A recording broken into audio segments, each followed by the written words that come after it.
We ended the last video by stating that the business environment which most companies are faced with is experiencing continuous, if not discontinuous, changes regularly.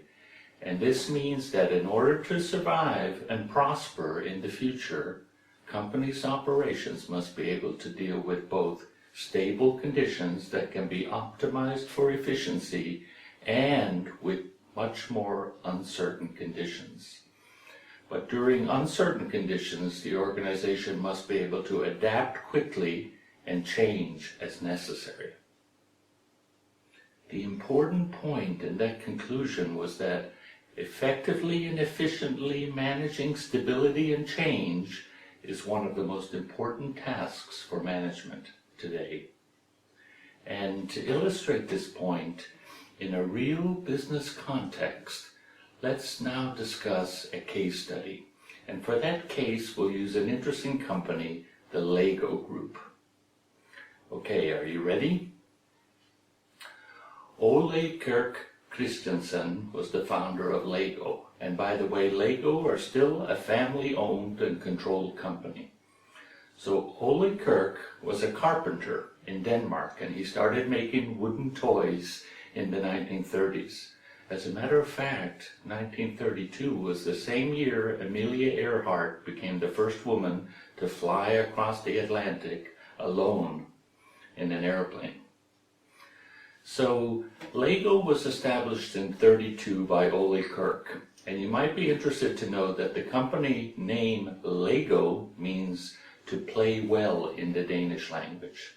And that small wooden toy company founded by Ole Kirk today has a turnover of $5.5 billion and outperforms most other toy company competitors. And Lego have an operating profit of about 34%, which is really good because 25% is considered to be exceptionally good. Apple Corporation, by the way, have a 30% operating profit. But the story of Lego has not always been a good one. And an example of that was when the company almost collapsed.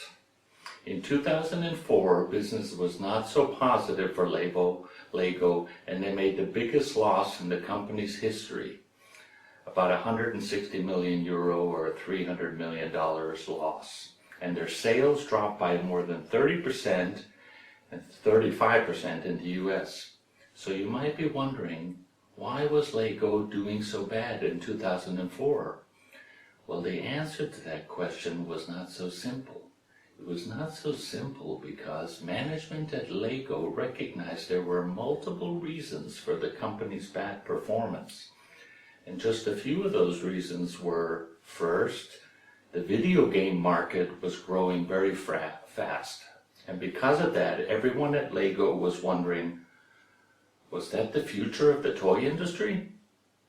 And that was especially critical because 3/4 of Lego sales at that time were from non-electric products. And due to the growth of electronic games, Lego wondered, should they expand further into electronic toys? And this raised some challenging product questions for the company. The second critical issue behind the bad performance of Lego had to do with the number of operational areas they were involved with. And operations at Lego had become far too complex because they had far too many activities in their business. For example, they had toys, they had theme parks, they had retail stores, along with a number of other activities. And this growing diversity of operations raised a challenging question for Lego management. One big question raised because of this product diversity was, should they rationalize or reduce the number of activities, and which ones, if they do reduce, which ones should they reduce? And finally, the third issue identified, which was contributing to the rapid decline and bad performance of the group, was the supply chain. All of the management at Lego knew that this was a major problem because, in fact, the Lego supply chain was out of date and that supply chain did not meet the needs of the current marketplace.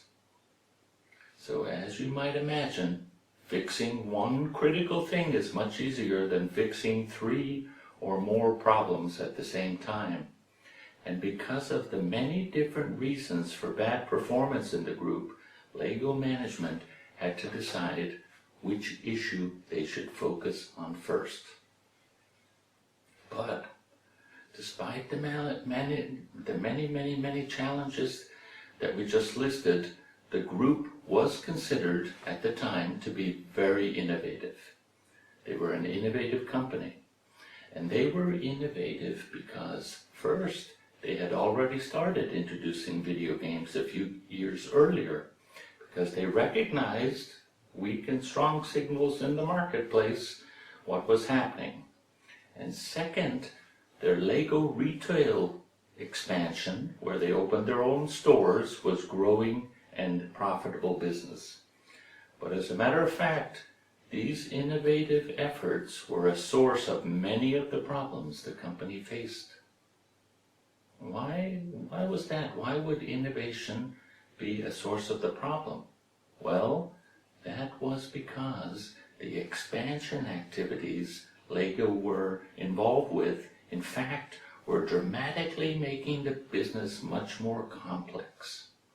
And you might remember in our discussion about complexity in an earlier bootcamp session, complexity can in fact be one of the greatest enemies of a company.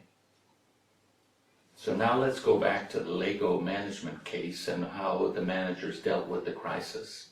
Well, as you can imagine, Lego management in 2004 realized that they had to decide which one critical area they should focus on for their recovery efforts, because focus was essential, and they knew from past experience that trying to fix everything means that you end up fixing nothing.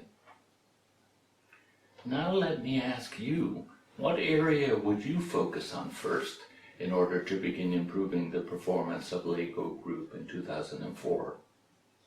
Further expanding electronic toys? Reducing the number of business activity areas? Updating the supply chain?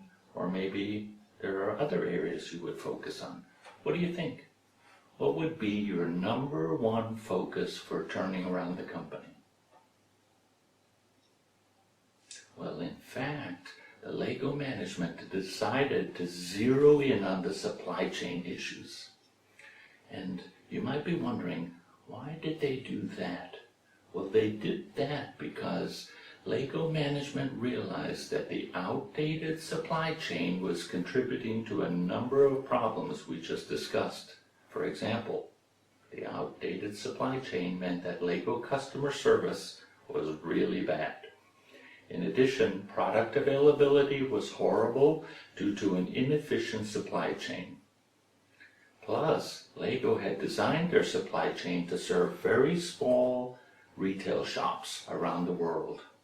And earlier that was a good idea, but in 2004, companies like Walmart, Carrefour, and others were growing in importance for Lego.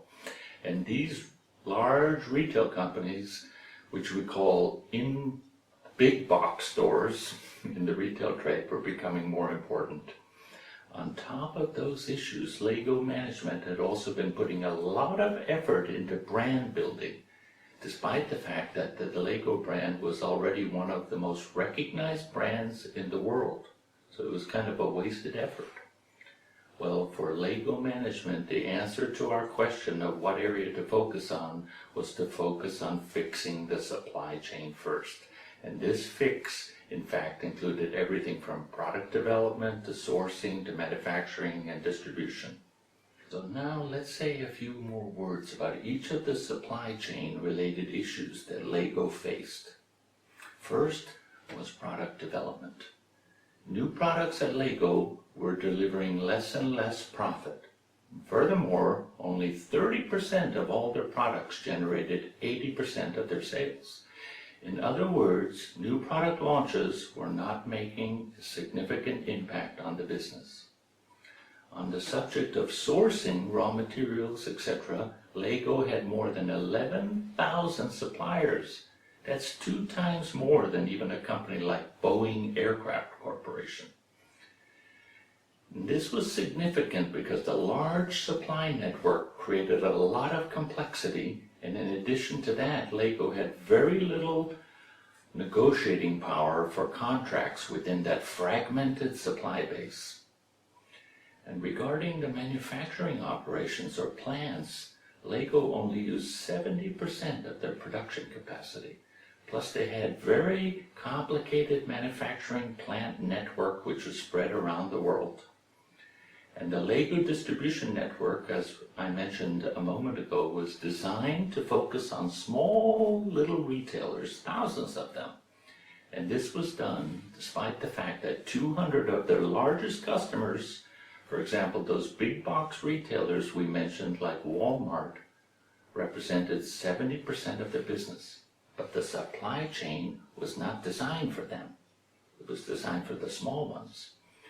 And the main point for us all in telling this Lego story is that by focusing on re-engineering the supply chain, Lego were in fact able to address multiple challenges which the company was facing in 2004. And by dealing with the outdated supply chain, CEO Jørgen Vig Knudström was in just 4 years able to regain profitability to more than $200 million, continue the growth of the company, and increase market share by 50%. And the message for all of us in this story is that effective and efficient supply chains are essential today for any company faced with markets that are stable and changing continuously.